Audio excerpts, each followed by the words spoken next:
The alarm screamed through Jefferson High School at 10:47 a.m. Its piercing wail cutting through the mundane Tuesday morning like a blade through silence.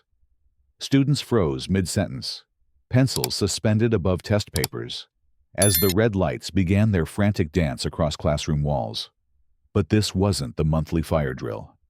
The voice that crackled through the intercom carried a tremor that 17-year-old Ayanna Blackhorse had never heard before. Attention all students and staff. This is a code red lockdown. I repeat, code red lockdown. Move away from windows and doors immediately. Remain calm and follow your teacher's instructions. Mrs.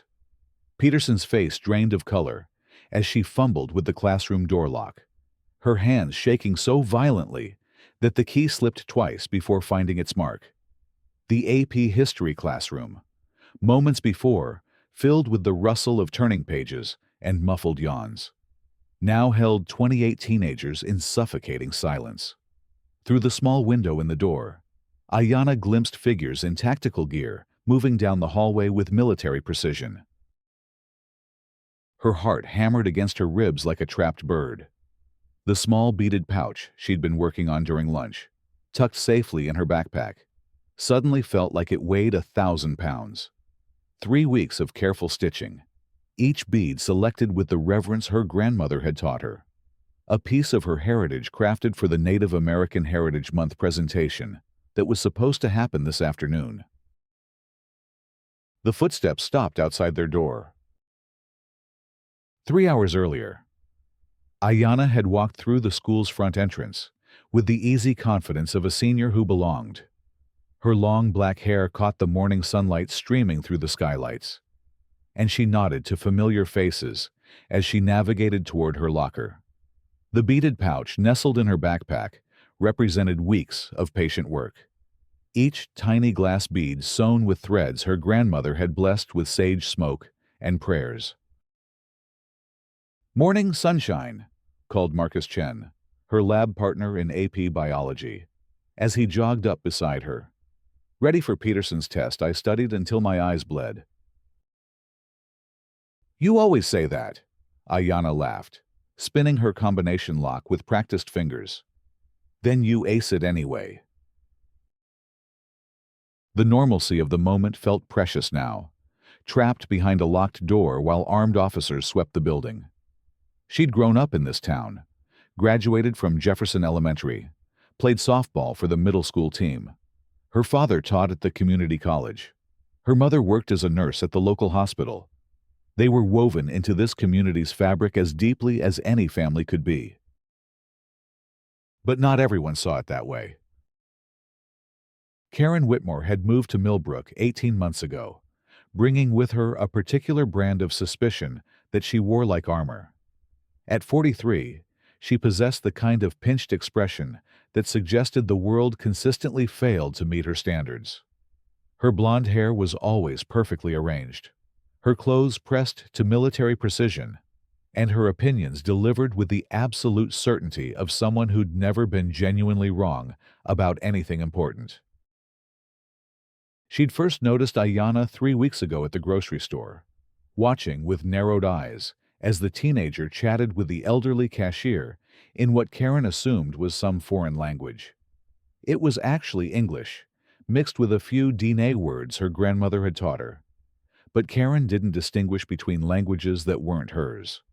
She'd followed Ayanna through 2 more aisles, taking note of the traditional turquoise jewelry, the confident way she carried herself, the easy familiarity with which she moved through what Karen considered her territory. That morning, Karen had positioned herself strategically in the coffee shop across from Jefferson High, ostensibly reading real estate listings, but actually monitoring the flow of students. She'd developed what she considered a keen eye for trouble, though others might have recognized it as paranoia, seasoned with racism. When she spotted Ayanna entering the school building, something cold settled in her stomach. The backpack bothered her. It seemed heavier than a typical student's bag, and the way Ayanna carried it suggested precious cargo. Karen had consumed enough news to know that schools were dangerous places, that threats could come from anywhere. Her imagination, fueled by years of social media echo chambers and cable news fear-mongering, began constructing scenarios.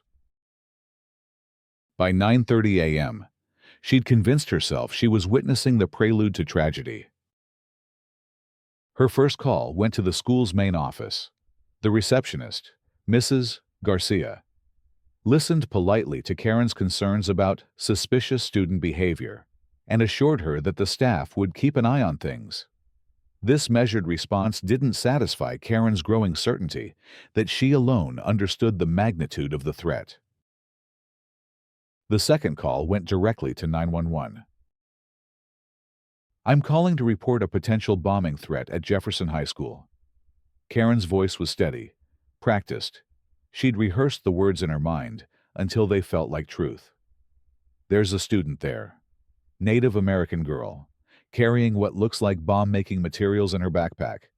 I've been watching her behavior, and something's definitely wrong." The dispatcher, trained to take all threats seriously, began the protocol that would transform a quiet Tuesday into a nightmare. Within minutes, the machinery of emergency response was grinding into motion. SWAT teams assembled. Parents received automated calls. News vans began their pilgrimage toward the school. In the AP history classroom, Ayanna pressed her back against the wall and tried to steady her breathing. The tactical boots in the hallway had stopped directly outside their door, and she could hear low voices conferring in clipped, professional tones. Mrs. Peterson crouched beside her desk, cell phone clutched to her chest, tears streaming down her cheeks. The knock, when it came, was firm but not violent. "This is Officer Rodriguez with the Millbrook Police. We need to speak with a student named Ayanna Blackhorse. Please open the door slowly." The world tilted sideways. 28 pairs of eyes turned toward her, some filled with confusion, others with fear, a few with something that looked disturbingly like suspicion. Ayanna felt her breakfast turn to lead in her stomach as Mrs. Peterson approached the door with trembling fingers. "Ayanna," the teacher whispered, "what's happening?" "I don't know," she managed, though her voice sounded strange and far away. "I honestly don't know." The door opened to reveal 3 officers in full tactical gear, their faces hidden behind visors that reflected the fluorescent classroom lights. Behind them, she could glimpse more figures: a bomb-sniffing dog, equipment she couldn't identify. The hallway looked like a war zone. Ayanna Blackhorse. The lead officer's voice was professional, but not unkind.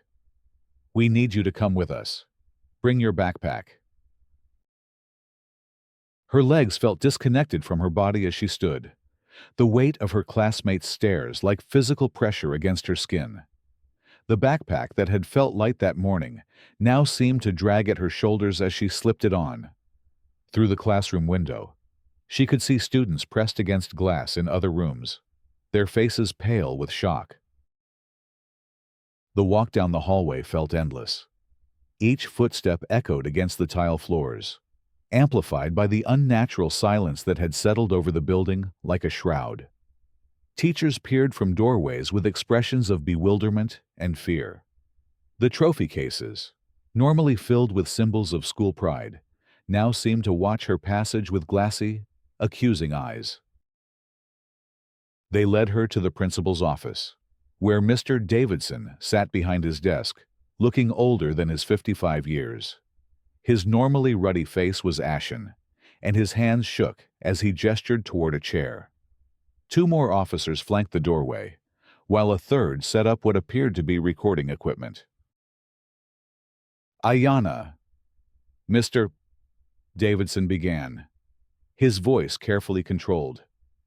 "We've received reports of concerning materials in your possession. I need you to understand that we're taking this very seriously." The words felt surreal, like dialogue from a movie she'd accidentally wandered into. "What kind of materials, Mr. Davidson? I don't understand what's happening." Officer Rodriguez stepped forward. "We're going to need to examine your backpack. Ayanna, can you place it on the desk and step back? Please."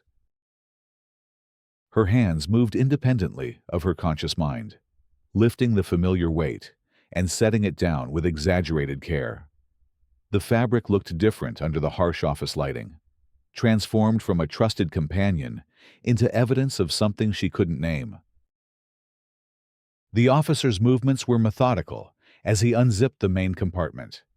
Textbooks emerged first, their covers marked with her careful annotations and coffee stains from late-night study sessions.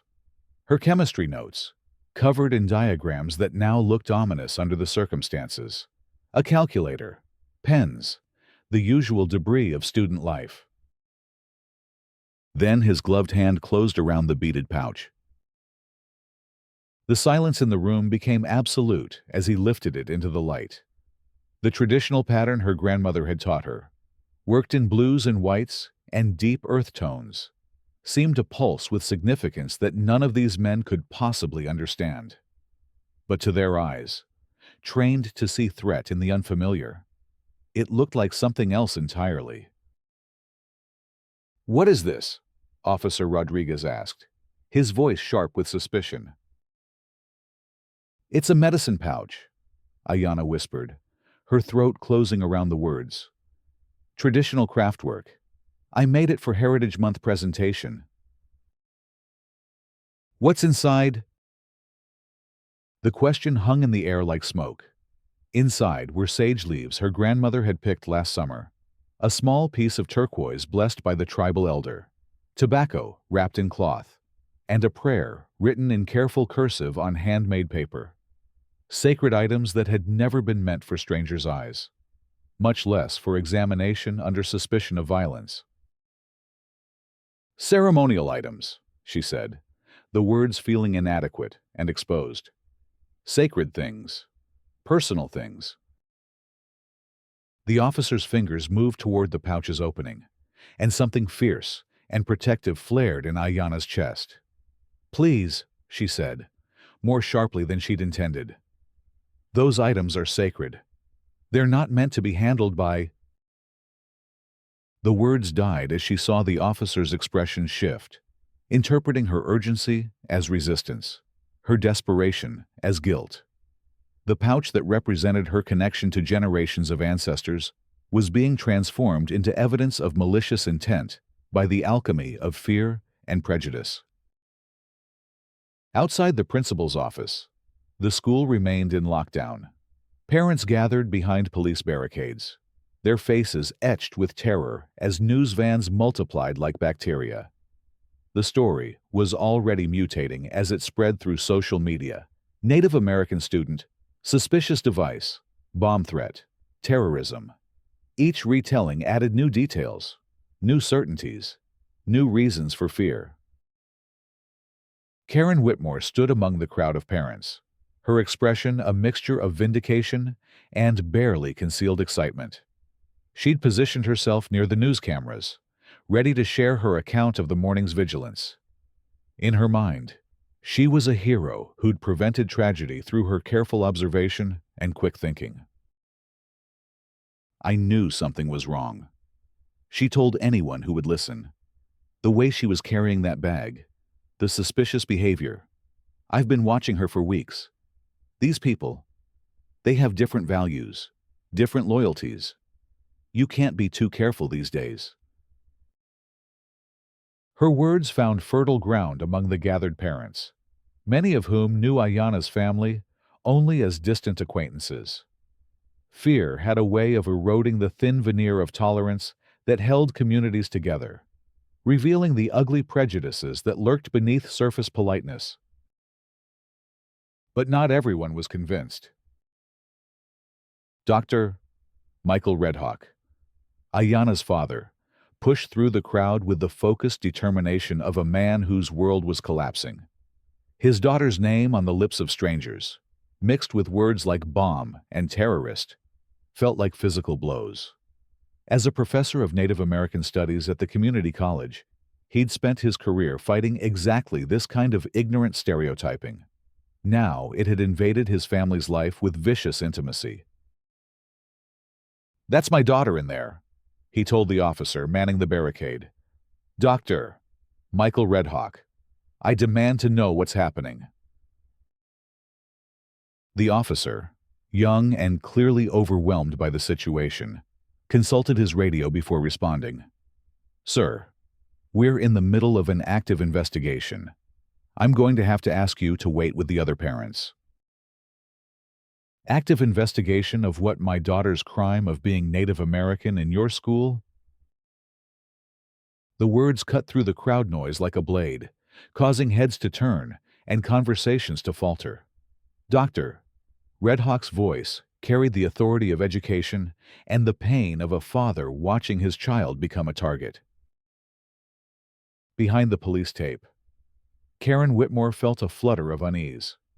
She hadn't expected the girl's father to be so articulate, so obviously educated. In her mental construction of the threat, she'd imagined a different kind of family, one that fit more comfortably into her preconceptions.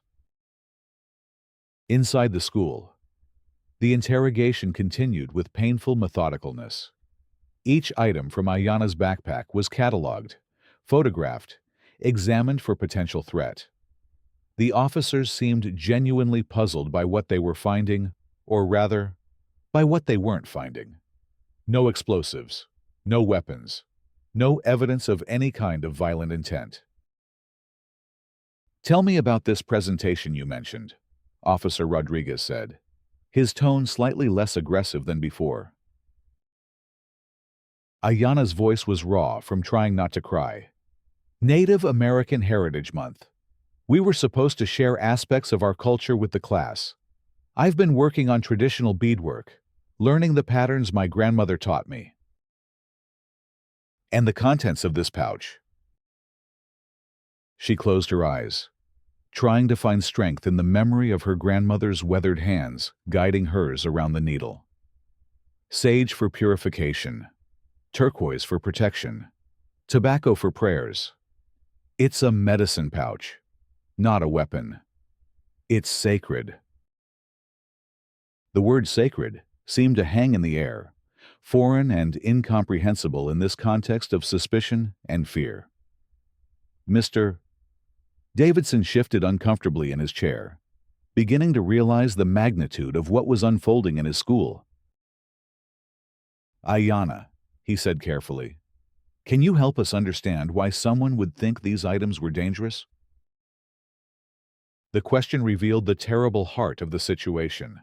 Someone had looked at her heritage, her traditions, her connection to her ancestors, and seen only threat. Someone had decided that a Native American student carrying traditional items was, by definition, dangerous. "Because they don't know us," she said quietly. "Because they see Native American and think other. Because someone called in a false report based on nothing but prejudice." The word prejudice landed in the room like a stone in still water, creating ripples of discomfort that reached every corner. Officer Rodriguez exchanged glances with his colleagues, the expression behind his visor shifting from suspicion towards something that might have been embarrassment. Outside, the crowd of parents had grown larger and more restless. News helicopters circled overhead like mechanical vultures, their cameras capturing images that would be broadcast across the region within the hour. The story was writing itself in real time. School locked down after bomb threat. Native American student questioned in terror scare. Community in fear after threat discovery. But some voices were beginning to push back against the narrative. "This is ridiculous," said Sandra Martinez, whose daughter had been friends with Ayanna since elementary school. "Ayanna Blackhorse is one of the most gentle kids I know.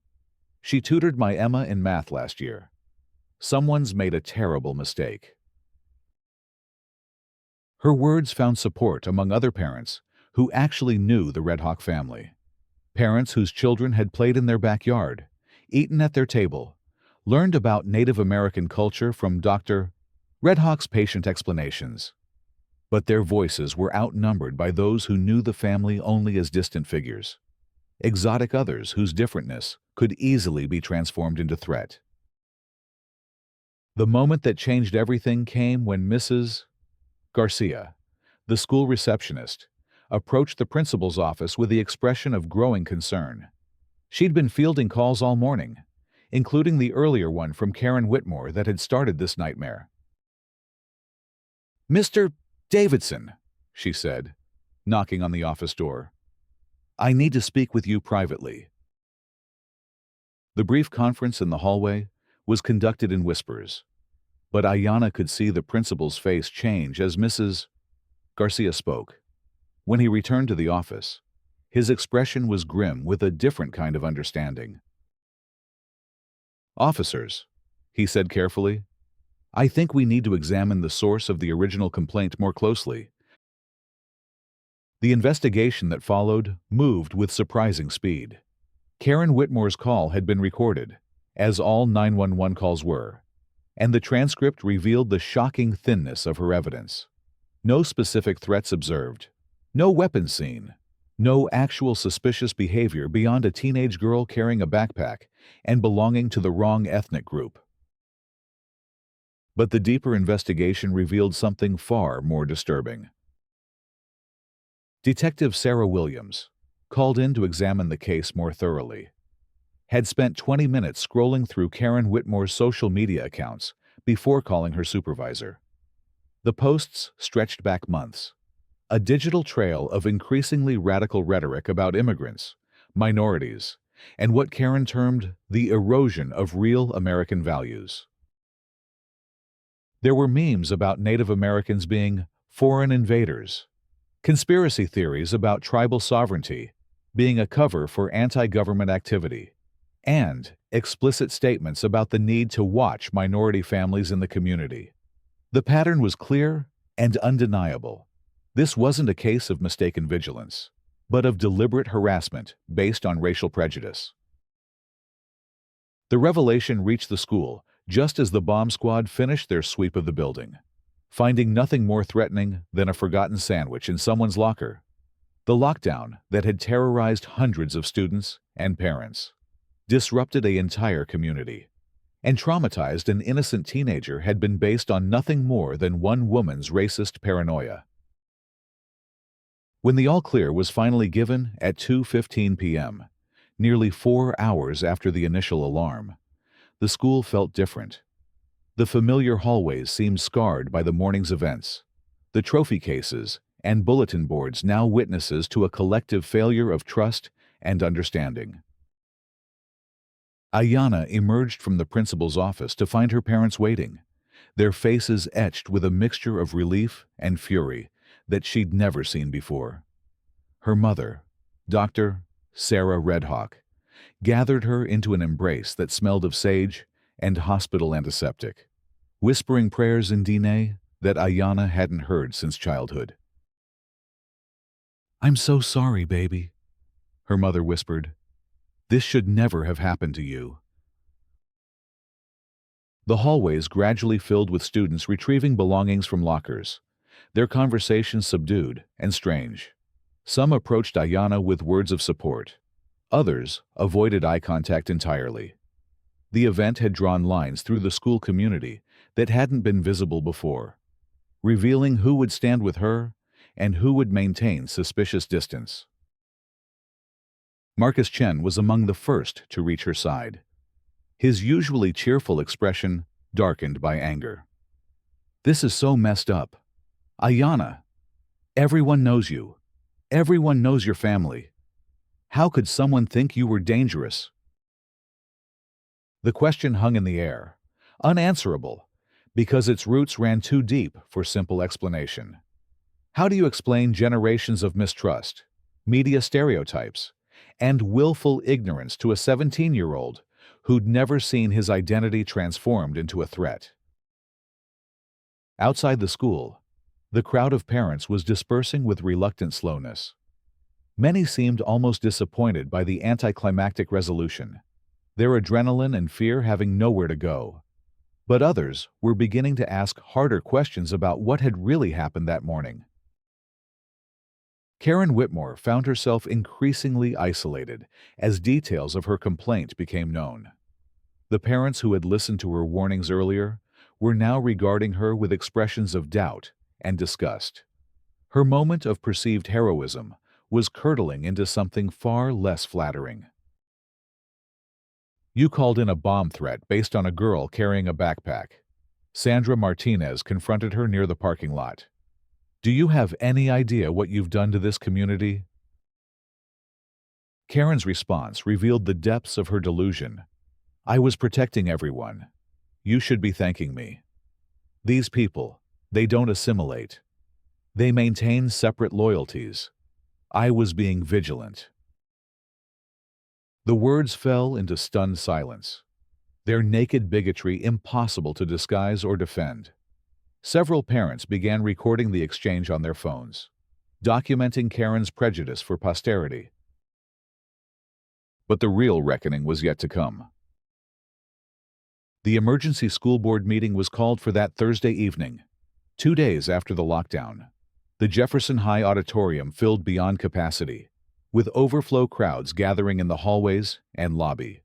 The community that had been fractured by fear was struggling to understand what had happened and how to move forward. Dr. Michael Redhawk took the podium first, his voice steady despite the pain visible in his eyes.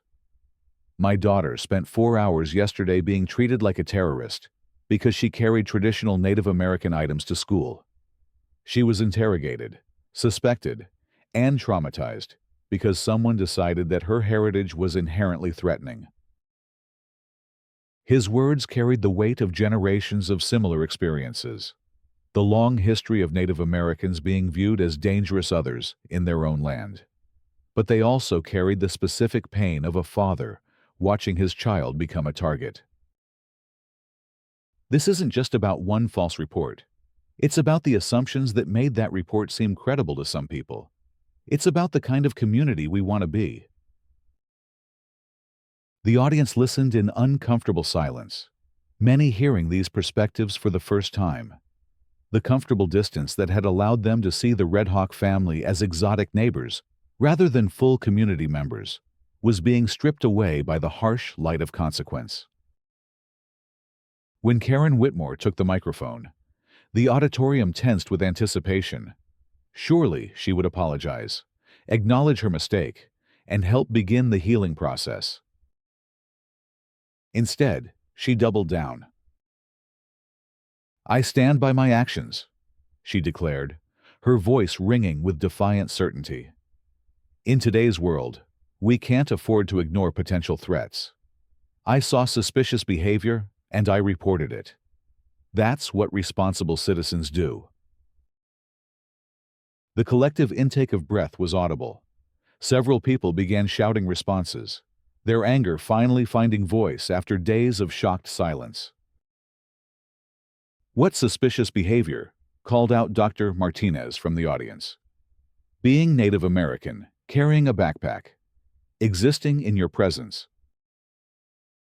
Karen's response revealed the true depth of her prejudice. These people maintain separate cultures, separate loyalties. They don't fully integrate into American society. That makes them unpredictable. The words hung in the air like poison gas, their implication clear to everyone present. In Karen's worldview, cultural diversity was inherently threatening, and maintaining Native American traditions was equivalent to disloyalty to America. The explosion of outrage that followed was immediate and overwhelming. Parents who had remained silent began speaking up, sharing their own experiences with the Redhawk family, their children's positive interactions with Ayanna, their respect for Dr. Redhawk's contributions to the community college.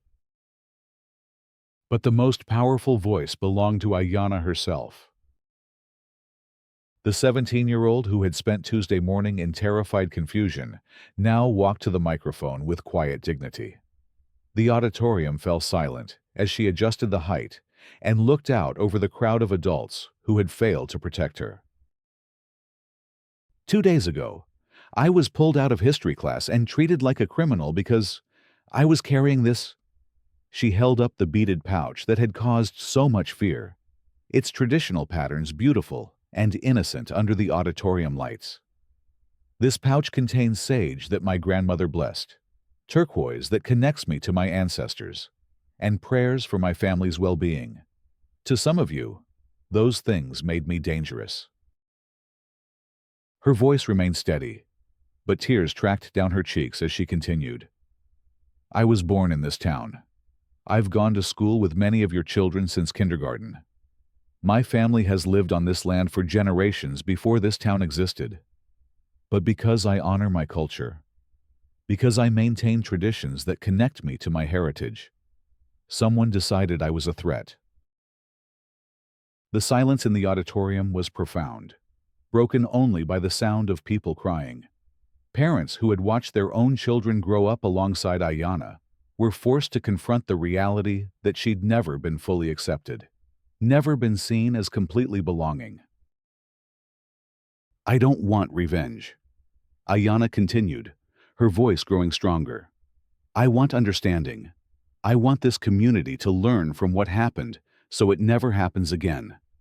I want my culture to be seen as a source of strength and wisdom, not fear. When she finished speaking, the standing ovation lasted for several minutes. But applause couldn't undo the damage that had been done, couldn't erase the trauma of being suspected by your own community.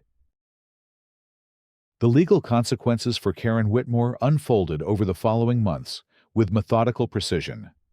The district attorney, reviewing the evidence of her social media posts and the pattern of harassment they revealed, filed charges of filing false police reports and ethnic intimidation. The civil lawsuit brought by the Red Hawk family sought damages for emotional distress, violation of civil rights, and the costs associated with the school lockdown. But the community consequences were more immediate and more meaningful. The school board's emergency session resulted in a comprehensive review of crisis response protocols, with new safeguards to prevent false reports from triggering such massive overreactions. More importantly, they instituted mandatory cultural sensitivity training for all staff and implemented a Native American Studies curriculum that would help students understand the rich history of the region's indigenous peoples. Karen Whitmore found herself increasingly isolated as the full scope of her actions became clear. Neighbors who had tolerated her complaints about property values and school policies now understood them as part of a larger pattern of prejudice. The real estate office where she worked quietly suggested she might be happier with another company. The civil judgment, when it came 6 months later, was substantial. Karen was ordered to pay $50,000 in damages to the Red Hawk family, along with the costs of therapy for Ayanna and restitution to the school district for the emergency response. More symbolically, she was banned from all school district property and required to fund an annual cultural awareness event at Jefferson High for the next 5 years. But the most profound changes were happening in the hearts and minds of community members who had been forced to examine their own assumptions and prejudices. The first annual Indigenous Peoples Heritage Celebration took place the following October, transforming what had been a tragic anniversary into something hopeful and healing. The school auditorium was packed with families eager to learn about the Native American cultures that had shaped the region for millennia. Ayanna, now a senior and bound for college on a full scholarship to study Indigenous Studies and Law, served as one of the event's organizers. The beaded pouch that had once been viewed with suspicion was displayed proudly as an example of traditional craftsmanship, its beauty and cultural significance finally appreciated rather than feared. This celebration exists because our community chose to learn from a terrible mistake, she told the gathered crowd. It exists because enough people decided that diversity makes us stronger, not weaker. Dr. Redhawk, serving as the keynote speaker, reflected on the journey from crisis to healing. What happened to my daughter was traumatic and wrong. But our response to that trauma has shown the best of what this community can be.